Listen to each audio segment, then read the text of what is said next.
বিশ্বে অনেক অর্জনের পেছনে নারীর অবদান অত্যন্ত প্রশংসনীয়। রয়েছে বিরাট ভূমিকা। কখনো অস্ত্র হাতে বা সাহস জুগিয়ে পুরুষের পাশে ছিল সমান্তরালভাবে।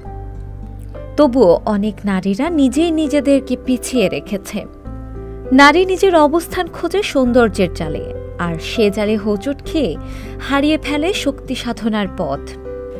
আজকের এই সময়ে দাঁড়িয়েও নারীকে ছুটতে হচ্ছে বাহ্যিক সৌন্দর্যের পেছনে। নিজেকে এমন অদ্ভুত দিকে ধাবিত হওয়ার উৎসবে নারী নিজেই এগিয়ে আছে। নারী চায় পোশাকের দিক থেকে বা ত্বকের সৌন্দর্যের দিক থেকে তাকে দেখতে সুন্দর লাগুক। প্রায় প্রত্যেকেই বাড়িতে নানান রকম সামগ্রী ব্যবহার করেন। এর বাইরেও উপায় খুঁজতে থাকে আর কিভাবে আকর্ষণীয় লাগবে।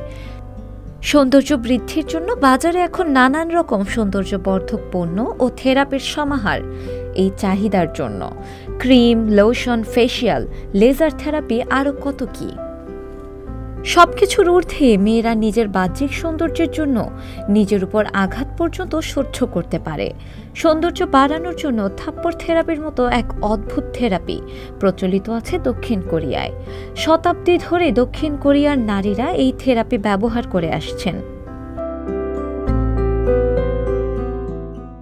সৌন্দর্য বাড়ানোর এক অদ্ভুত এবং অতি কার্যকর পদ্ধতি থাপ্পড় থেরাপি। অবাক হচ্ছেন? কিন্তু হ্যাঁ, আপনি ঠিকই শুনেছেন। এই থেরাপি কোরিয়ায় বেশ জনপ্রিয়। বলা হয়ে থাকে এই থেরাপিতে ত্বক অনেক সুন্দর হয়ে ওঠে। প্রতিদিন নিজেকে 50 বার করে গালে আলতো থাপ্পড় মারতে হবে। দাবি করা হয় এতে ত্বকের রক্ত সঞ্চালন বৃদ্ধি পায় এবং ত্বক আরও উজ্জ্বল ও মসৃণ হয়। নিয়মিত থাপ্পড় মারার ফলে তাদের ত্বক নাকি উজ্জ্বল ও টানটান থাকে। কেউ নিজেকে খুব জোরে জোরে থাপ্পড় মারবে বিষয়টা এমন নয়। থেরাপি হিসেবে নিজেকে গালে আলতো থাপ্পড় মারতে হবে। এতে আপনার ত্বকের রক্ত সঞ্চালন বৃদ্ধি পাবে এবং আপনার ত্বক আরও সুন্দর ও চকচকে হবে।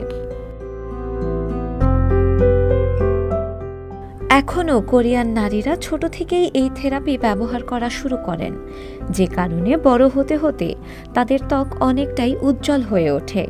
জ্ঞান সাধনার এই যুগে এসেও কোরিয়ার মতো একটি উন্নত দেশে প্রচলিত আছে নারীর এমন বাহ্যিক সৌন্দর্যবর্ধক উপায়। অথচ যেখানে সবচেয়ে বেশি প্রয়োজন থাকার কথা, জ্ঞান, সামর্থ্য, দক্ষতা, শুধু যে কোরিয়ায় তা কিন্তু নয়, সমগ্র বিশ্বেই চলে আসছে এমন ঘটনা। নারীকে এমন রূপেও প্রকাশ করছে নারী নিজেই। শিলা ইসলাম, সংবাদ প্রকাশ। সংবাদ, ফিচার ও অনুষ্ঠানের জন্য ভিজিট করুন সংবাদ প্রকাশের ওয়েবসাইট এবং যুক্ত থাকুন ফেসবুক পেজ ও ইউটিউব চ্যানেলের সঙ্গে।